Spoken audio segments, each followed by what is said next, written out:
She left me when I had nothing. Now she wants half of everything. So yeah, I'm Zach, I'm 26, and I work at a small car repair shop in Detroit. Nothing fancy, just a basic garage where the lifts creak a little and the coffee machine's been broken since before I got hired. I've been with my girlfriend, Emily, for 3 years. We rent this small 2-bedroom apartment with a leaky faucet, beige walls, and exactly one window that opens without a struggle. It's not much, but it's home. I guess I've always had modest dreams. I don't want a mansion or a Lumbo. I just want to open up my own tuning garage. A real one, custom bodywork, upgraded engines, interiors that don't smell like decades of cigarette smoke. I even have a name picked out, Iron Pulse Customs. Sounds dumb, I know, but I've got notebooks filled with sketches, ideas, parts lists. I spend my lunch breaks looking at listings for cheap garages around the city, even though I know I can't afford them yet. Emily's different. She works as an assistant at this beauty salon on the east side. She's sharp, and she knows how to get what she wants. Lately, she's been getting more and more frustrated. About money. About our life. About me, mostly. She's been on my case a lot, saying I need to get real, that I'm wasting my time dreaming. Says it like I'm 15 and sketching race cars in a school notebook instead of 30 minutes away from clocking in for a shift where I fix rusted mufflers and try to upsell brake pads to people who barely have rent. We used to talk more. Laugh more. Back when we first moved in together, we'd lie on the futon in our tiny living room, splitting instant ramen and talking about what our future might look like. She used to call my dream cute. Now she just calls it unrealistic. We've both changed, I guess. She's been colder these past few months, shutting herself in the bedroom after work, glued to her phone, not even pretending to listen when I talk about cars or new tools I want. I noticed it, of course I did. But I kept telling myself she was just tired. That we'd be okay. Last week, though, something shifted. I came home late. Shop ran over because some guy brought in an '05 Civic with the suspension practically dangling. I was greasy, tired, starving. When I walked in, Emily was sitting on the couch with a glass of wine and that expression on her face she gets when she's about to say something she knows I won't like. She didn't even wait for me to take off my boots before saying, "Zach, we need to talk." I remember wiping my hands on a rag and tossing it on the counter, trying to keep my voice steady. "Yeah? About what?" She just stared at me. "About your plans. About this whole tuning thing. I can't keep living like this. You talk about that shop like it's actually going to happen." That stung more than it should have. I asked her what she meant, and she just went off, said she was tired of scraping by, tired of living with someone who thinks dreams pay rent, tired of watching her coworkers get married or move into better apartments while she was stuck in what she called a mechanic's fantasy. I tried to explain, told her I was working hard, that I was saving, that it just takes time. She shook her head and said I was delusional. She called my dream a hobby, said it like it was a dirty word. That night, we slept in silence, backs turned. I stared at the ceiling, wondering if she ever believed in me at all, or if she just liked the idea of me when we were both a little more broke and a little more in love. It's been like that ever since. We still live together, still split bills, but everything feels hollow. She doesn't touch me much anymore. She barely looks up when I talk. Last Friday, she came home from work with her nails done and a new handbag, even though we'd agreed not to spend anything extra this month. When I asked about it, she said, "Don't start. It's not like you're bringing in enough for both of us anyway." I didn't say anything, just went back to sketching in my notebook. Another turbocharged build I'll probably never get to make. I don't even know what we are anymore. A couple? Roommates? Strangers who share a rent check? But I still love her. That's the stupidest part of all this. Even now, when she barely talks to me, even when she makes me feel like I'm a walking disappointment, I still love her. Maybe that makes me pathetic. I don't know. But I've never wanted anything else like I want this dream. And I used to think she was part of that dream. Now I'm not so sure. It happened on a Tuesday. I remember because the shop was short-staffed and my boss asked if anyone could leave early after a cancellation. I jumped at it. I thought maybe I could surprise Emily, pick up something on the way home, maybe some of those garlic knots she liked from that awful little pizza place on Jefferson. Dumb, right? I was thinking about garlic knots while my whole world was already cracked and leaking underneath me. I parked out front around 6. The sun was just starting to dip, casting those long orange shadows across the hood of my car. The building looked the same. Our windows still had the old plastic blinds bent where the corner wouldn't stay down. I remember thinking I should finally fix that, like a moron, like I still lived there. The first sign something was off was the second set of shoes at the door. Not mine. Not hers. Some pair of clean, white Adidas with red trim that looked brand new. Emily's purse was on the hook, keys in the tray, everything normal, like it was just any other night. I didn't say anything. Just walked in, slow, like my body knew before my mind caught up. The hallway was quiet, too quiet. And then I heard it. Laughter. Not hers. Some guy's voice, low and confident, like he belonged there. Like he was comfortable in my space. I don't know what I thought I'd find. Maybe some friend from work. Maybe her brother stopping by. But when I opened the bedroom door, the image burned itself into me like a hot brand. Emily, on the bed we shared for 3 years, barely covered, tangled up with some guy I'd never seen before in my life. His shirt was on the floor. Her bra was hanging off the nightstand like it had always belonged there. They both turned toward me, but only one of them looked surprised. And it wasn't her. She didn't scream or scramble or even cover up. She just sat up, looked at me like I'd interrupted a casual conversation, and said it. I'm tired of living in your dreams, Zach. I need something real. I need a man who can actually provide. The silence that followed felt heavier than the air itself. I didn't move. I didn't yell. I didn't even blink. I just stood there like I'd walked into the wrong apartment, like none of it could possibly be mine. He had the nerve to say something too. I don't remember the words, but it was smug, defensive. Like I was the one out of line. Like I was the one who should have knocked. I looked at her again, really looked, and all I could see was how far away she was from the girl I thought I knew. Not just physically, but everything. Her face was different, colder, detached. Like this wasn't some betrayal, just a transaction that had gone through, and she was already processing the receipt.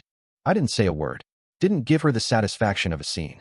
I walked out, grabbed my duffel bag from the closet, stuffed it with whatever clothes I could reach, tossed in my toolbox from under the sink. I left the framed photo of us on the bookshelf. Left the charger, the toothpaste, the half-used bottle of body wash we shared. Left everything except what I needed to survive. I was gone in 10 minutes. My hands didn't even shake. My heart didn't pound. It was like my body turned into some machine, just doing what had to be done. I walked past the bedroom again on the way out. They were still there. She didn't get up. She didn't ask me to stop. That night, I slept in my car, parked behind the shop, engine off, jacket rolled under my head. I stared at the roof and waited for the breakdown. For the yelling, the crying, the explosion. But it never came. Just silence. And that kind of hollow you can't even fill with anger. The next morning, I unlocked my phone out of habit and saw it. A new post. Emily.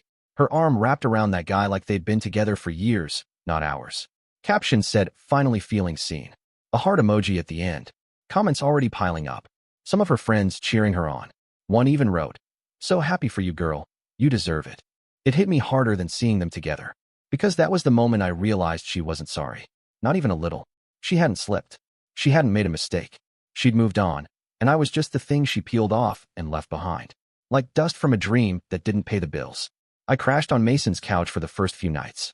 He was one of those guys I hadn't talked to in years, but when I called and told him I needed a place, he didn't even hesitate. Said his roommate had moved out a month ago, and the second bedroom was empty. Nothing fancy, but it was clean, warm, and came with a door I could close behind me. That was all I needed. Rent was cheap, utilities split, and the water pressure in the shower actually worked better than in the apartment I used to share with Emily. It wasn't home, but it felt like something that could be rebuilt into one. At first, I didn't know what to do with myself. The silence was different now. It wasn't the kind that echoed off cold walls or reminded me someone else was supposed to be there. It was the kind that gave me room to breathe. I started going for walks in the morning, just around the block at first, hands stuffed into the pockets of my hoodie, head down, letting the motion do the thinking for me.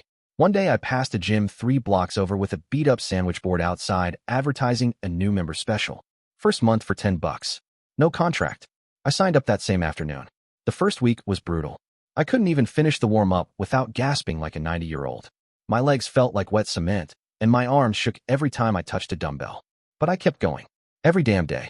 I didn't care how slow I was or how much I looked like I didn't belong. I showed up. I pushed through. I started reading articles on my phone between sets about training splits, macros, protein intake. Stuff I used to scroll past like it belonged to another world. I quit smoking the second week. Cold turkey. I threw my last pack in the trash and poured water on it just to make sure I wouldn't dig it out later. The cravings were hell, especially after meals or when I was stressed. But I replaced the cigarette breaks with protein shakes and push-ups. My body hated me for it at first, but eventually it stopped screaming and started responding. I changed what I ate. Swapped gas station sandwiches for grilled chicken, cut out the soda, started actually buying vegetables like some grown-up who gave a damn about his own body. I lost weight. The belly I used to hide behind oversized shirts started to shrink. My shoulders widened. My arms tightened. I started seeing a different person in the mirror. Not just physically. My eyes were sharper, like something was finally waking up. During the day, I worked full-time at a local service station on the west side. It wasn't glamorous, but it paid better than the shop I left behind, and the boss actually gave a crap about training people. We worked on a steady stream of imports and beat-up American trucks, and once in a while, a high-end ride would roll through that reminded me why I fell in love with cars in the first place. At night, after dinner and a shower, I'd sit at Mason's old kitchen table with my laptop and plug into online courses. Marketing fundamentals, business strategy, premium vehicle diagnostics, how to work on luxury interiors without screwing up sensors. Stuff I'd always told myself I'd learn someday, if life ever slowed down enough. That someday finally showed up. I didn't talk about Emily. Not to Mason, not to anyone. I didn't delete her from my phone either. I just stopped looking. It wasn't about her anymore. It was about taking everything I had left and shoving it into whatever came next. I didn't care how long it took. I was done waiting, done begging, done letting someone else define what my life was supposed to look like. So I kept going, one rep at a time, one oil change, one quiz, one article, one meal prep, one morning walk at a time. I didn't know where it was all leading. I just knew I wasn't going back. Not to her, not to that apartment, not to the version of me who begged someone else to believe in him. That guy was gone, and good riddance. 10 months. That's how long it took from the day I walked out of that apartment with a duffel bag and a broken heart to the day I unlocked the roll-up door of my own shop for the first time. 10 months of hustling through back-to-back shifts, of eating chicken and rice out of Tupperware in a borrowed kitchen, of studying until my eyes burned, of building something that lived in my head for years but finally had an address on paper. Iron Pulse Customs wasn't much at first, just a dusty old unit in a rough part of town, next to a tire wholesale place and across from an abandoned liquor store. Concrete floor with spider cracks, faded yellow lines from when it used to be some kind of delivery depot. The garage door needed a new chain, the ceiling lights flickered like a horror movie, and the front office smelled like mildew and regret. But it was mine. I signed the lease with hands still sore from pulling a transmission that morning, wired in my first month's payment using half of what I had in savings, and moved in with a borrowed socket set and a floor jack that barely lifted anything heavier than a Honda. I didn't have employees. Just me and my tools, and a cheap GoPro I mounted to the corner of the ceiling. I started filming everything. Every dented hood I replaced, every rusted exhaust I swapped out, every before and after shot of wheels, spoilers, and body kits. I taught myself how to edit videos with the same grit I'd used in the gym, slowly, badly, then better. I built an Instagram from scratch and called it Zach's Garage because I didn't have time to be clever. The first video barely got 20 likes. The second, maybe 50. But by the fourth or fifth one, this clean black Mustang I wrapped in matte graphite with gold calipers and a smoked-out diffuser, something shifted. The views spiked. The comments came in. A guy tagged his buddy. A local car page shared it. A mechanic from Chicago DM'd me asking what brand of vinyl I used. And then it started. Slowly. A drip that turned into a stream. People came in with WRXs and Miatas and ratty old BMWs that still had good bones. College kids with saved-up cash. A couple gearheads who'd been following my account since the start. One guy brought me a 2006 350Z and asked if I could make it look like something out of Tokyo Drift. I didn't laugh. I just said sure, handed him a quote, and pulled 12-hour days until that thing looked like a completely different animal. The money started to shift, too. Not a lot at first, but enough that I wasn't scraping. Enough that I could upgrade my jack stands, replace the compressor, get a real detailing kit. I built a corner workbench out of salvaged wood and stocked it with tools that weren't hand-me-downs or junkyard scraps. And every time I finished a project, I filmed the transformation, edited it down to 30 seconds, and posted it with a simple caption, "Another one done. Thanks for trusting the shop." The big break came when a guy rolled in driving a Porsche 911 Turbo S. Said he found me on Instagram. Said his friend tagged him in one of my videos. Said he'd rather work with someone local who gave a damn than pay dealership prices for basic mods. I thought he was joking at first. I asked him what kind of work he was thinking, trying not to sound nervous. He rattled off a full list: suspension, carbon fiber trim, performance tune, new exhaust. Told me to give him the honest number, not the trying to impress number. I gave him the real quote. He nodded, said, "I'll leave it with you next week," and peeled out of the lot like it was nothing. A week later, he showed up, left the keys, paid half up front. No questions. That job paid for a new set of lifts. And when I posted the final cut of that car, before and after side-by-sides, a rolling shot at golden hour, the new exhaust crackling, it blew up. People shared it. Car pages reposted it. A tuner group out of Miami messaged me asking if I took out-of-state work. The DMs were suddenly full of questions about bookings, rates, turnarounds. Then came the Lamborghini. A Huracan in lime green that pulled into the lot like it had no business being surrounded by cracked asphalt and potholes. Guy said he liked what I did with the Porsche. Wanted the same treatment with a few custom touches. I didn't even blink this time. I walked around it, took notes, gave him the number, and got to work. That money didn't just pay the bills.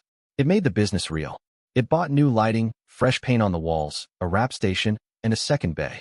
It bought the kind of toolbox I used to drool over in catalogs. It gave me room to breathe and room to grow. But more than that, it gave me something no one could take away this time. Not with words. Not with doubt. Not with a cheap excuse for a new start. This wasn't a dream anymore. This was the life I built from the ashes. And for the first time in a long time, I didn't feel like I was catching up to anyone. I felt like I was exactly where I was supposed to be. It came out of nowhere. I was standing in the shop office on a quiet Thursday afternoon, scrolling through DMs on the business account between jobs, trying to find the guy who'd messaged me about custom tail lights for his Challenger. I almost missed it. Buried between the usual stuff, requests, sponsorship pitches, random spam, there it was. A name I hadn't seen in almost a year. Emily. Her profile picture was different now. No more couple selfies. No more flashy poses. Just her, alone, in some soft-lit selfie with makeup that looked like it was trying to prove something. The message was short. Hey, just wondering how you've been. I stared at the screen for a long time. Not because I didn't know what to say. I wasn't going to say anything. I just wanted to see how far she'd go. 5 minutes later, another one. I saw your videos. The garage looks amazing. You always said you'd make it happen. I guess I just didn't see it at the time. I didn't respond. She kept going. I've been thinking a lot lately. About how things used to be. About how we used to talk about our future. I don't know. I guess I just remembered how good we were. There it was. The rewrite. The selective nostalgia. The soft edits that left out the part where I came home to find her in our bed with another man. The part where she looked me in the face and told me I wasn't enough. Where she watched me pack my life into a bag and didn't say a word to stop me. Another message followed, a little longer. He left, by the way. Said he wasn't ready for anything serious. That he needed to focus on himself, or whatever. I guess I thought I knew what I wanted, but I didn't. I made a mistake. You were always there. Always steady. Always real. I locked my phone and slid it face down on the desk. The sound of a torque wrench echoed from the bay.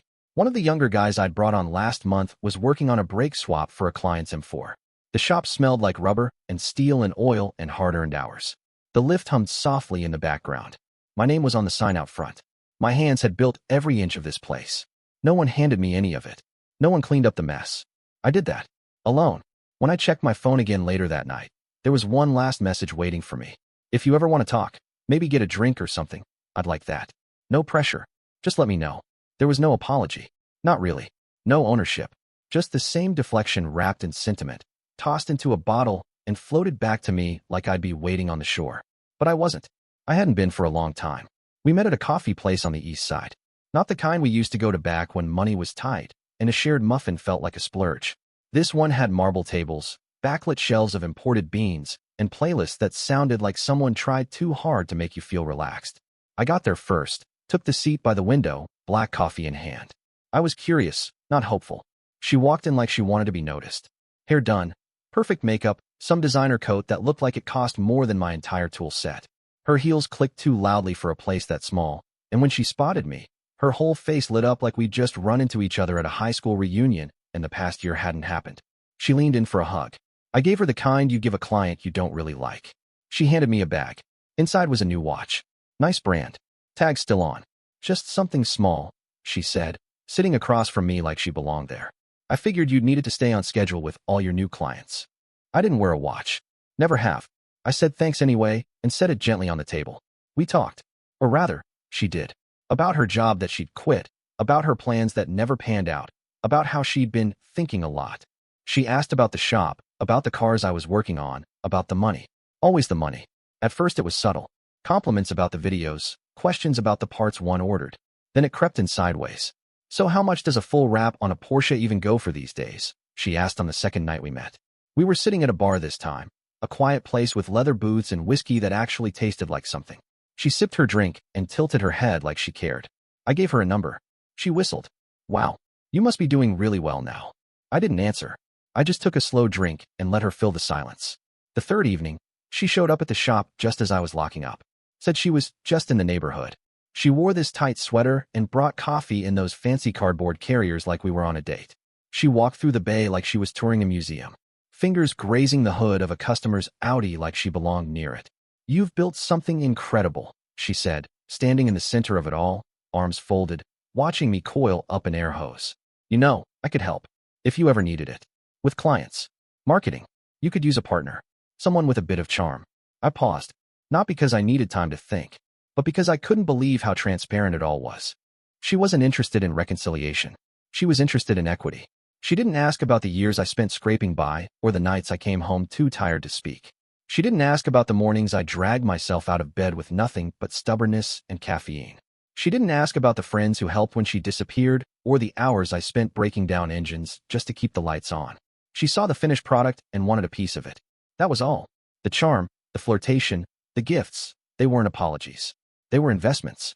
I nodded and smiled the way I do when a client tells me they'll bring their cousin's car in next week for sure and then never show up. Yeah, I said, tossing the hose into its hook. We'll see. I set it up on a Thursday.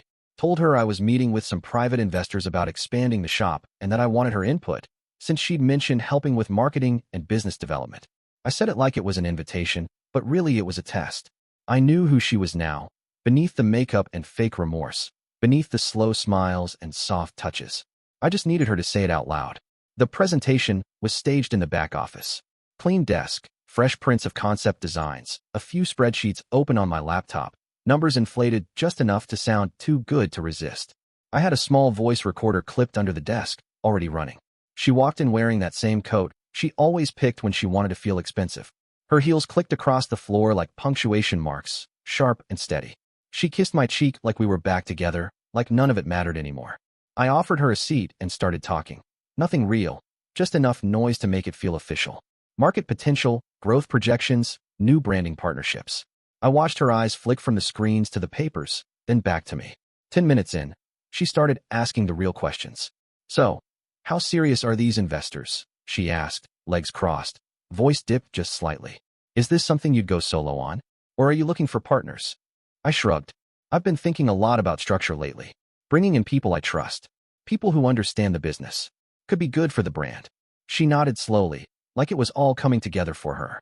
I've actually been working on some ideas, she said. Social campaigns, local sponsorships, a female-led outreach angle. I think it could really grow if you had the right image. And obviously I know the kind of clients you're attracting now. I let her talk. She leaned forward, voice low, confident. Told me she could handle public relations, events, client experience. Said it made sense for someone close to me to be involved at the partner level. Said it wasn't just about money. It was about the future. About what we could build. Together.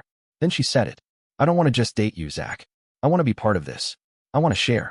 I want to help you start fresh. That was the moment. I didn't need to hear anything else. I sat back in the chair and looked her dead in the eyes. You already made your choice once, I said, my voice flat.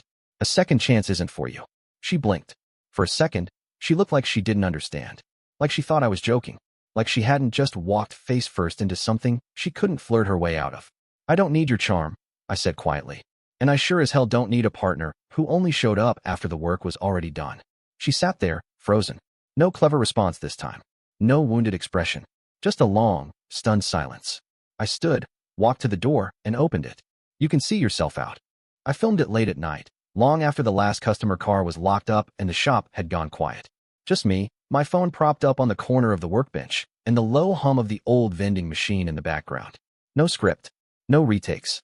Just one take. Clean, with the weight of everything I'd carried in the past year finally sitting light on my chest. The video started with a pan across the bay. Empty lifts, spotless floor, the row of toolboxes lined up against the wall like soldiers. I stepped into the frame and looked into the lens like I was talking to someone who'd watched the whole journey from the shadows. I used to think that hard work was enough, I said. That if you loved something enough, believed in it enough, people would stick with you. But the truth is, some people only show up for the finish line. Not the training. Not the bruises. Just the spotlight. I paused. Let the silence do the work. Then I kept going. 10 months ago, I was sleeping in a borrowed room, trying to figure out how to get through the next day. I had no money. No business. No backup plan. Just a dream that everyone around me said was a waste of time. The camera stayed still, but the shop felt alive around me. My voice didn't shake. They left. When I was down, they left. When there was nothing to gain, they disappeared. And now that the lights are on, now that the shop is busy, now that success is real, they're knocking again. I leaned forward just a little, not angry, just done pretending. Don't let the traitors come back when they see your success. They belong in your past. That was it. No names. No stories. But everyone who knew me, everyone who followed the posts, everyone who watched the old clips from when Zach's garage was just a single bay with a tarp and a secondhand jack, they all knew. The video blew up in less than 24 hours. Comments flooded in. Thousands of them. Some from guys who'd been through the same thing. Some from women who'd cut off people who only loved them when it was convenient. Some from complete strangers tagging friends with messages like, "You need to hear this." The follower count didn't just grow. It doubled. Overnight. Sponsors I'd never heard of reached out. A podcast asked me to come on and talk about the grind. Even a guy from a West Coast tuner group messaged to say the video was on repeat in their shop. I didn't respond to Emily's texts when they came in later that week. I didn't need to. She'd seen the video. Everyone had. And that was the point. Some people deserve closure. Others deserve to watch you walk away with everything they said you'd never have. The envelope came certified.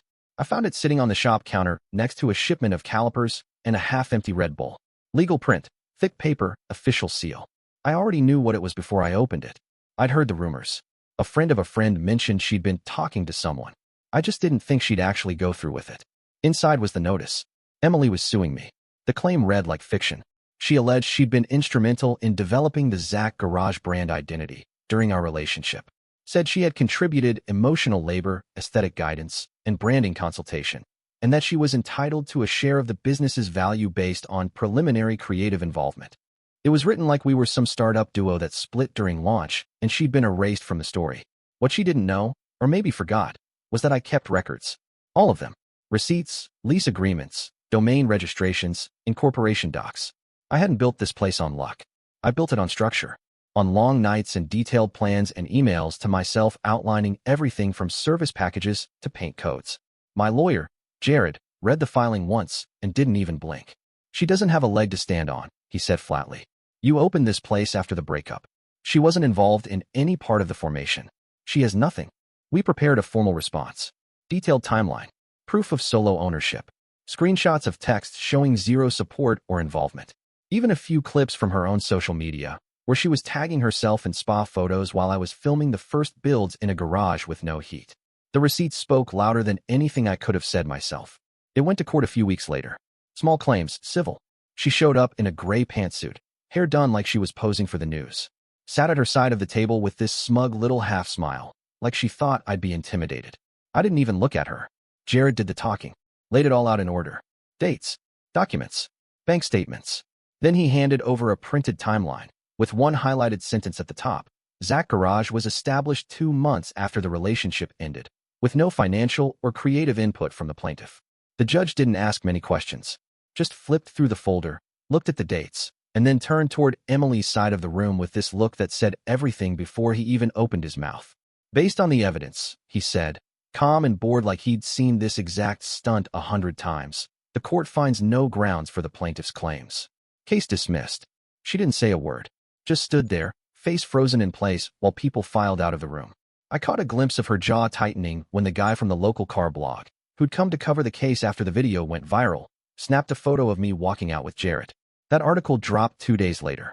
Title read, "Tuner Star Clears His Name in Lawsuit Drama." The comments section shredded her. Screenshots of old posts.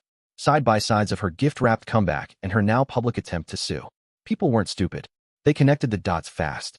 Clients messaged me with support. Followers doubled again. The account got picked up by a bigger page and featured in a highlights reel of independent garages making moves in the custom car scene. Meanwhile, her own account went dark. No more polished selfies. No more passive-aggressive captions. Just silence. That was the last time I heard her name in any room that mattered. And honestly, that was the real win. Not the ruling. Not the article. Just the silence. Finally, the invite came folded inside a matte black envelope with silver lettering. I thought it was a scam at first, some over-designed mailer trying to sell overpriced tools or fake sponsorships. But when I flipped it over, there was a seal embossed on the back, Apex Motor Expo, Los Angeles. They weren't asking for a ticket purchase. They were offering me a booth. Full access, full press coverage, name listed alongside some of the biggest shops in the country. They'd seen the viral video. They'd seen the builds. They wanted Zach Garage in their lineup. The contract came 2 weeks later, this time from a premium parts brand based out of Germany. Carbon fiber kits, racing-grade components, the kind of stuff I used to stare at on late-night forums when I didn't have enough in my account for gas. Now they wanted me to run their flagship installations in Detroit and beyond. They flew a rep out to meet me in person. I sat at the shop for 3 hours while I walked him through my process. He shook my hand like he already knew we were going to sign. Business kept growing. We added 2 new bays, hired another tech, got a new office manager. I stopped working 16-hour days and started handing off projects to a team I trusted. The lifts ran smoother. The orders got bigger.